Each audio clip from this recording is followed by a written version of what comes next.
The Invitation Code Content Access plugin allows you to create and sell a series of personalized temporary access codes.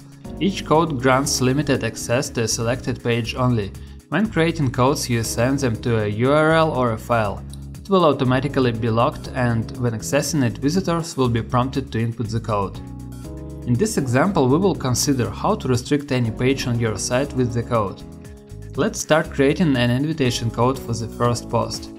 First you need to do is to navigate to Invitation Code Content Access, Invitation Codes, click the button Add Invitation Code.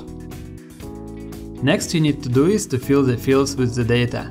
In the field The Title you need to write the name of the invitation code. The code is generated automatically. If you need to generate another one, use the button Generate New.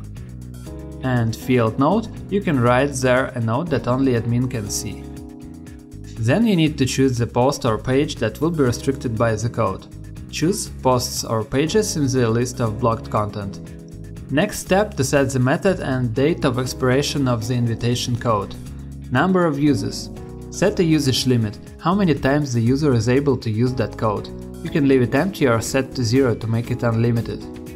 Then you set the lifetime of the invitation code. If you leave it empty, then valid time will start since publishing the code, and expiration time will be unlimited. Also, you can choose how the invitation code will expire.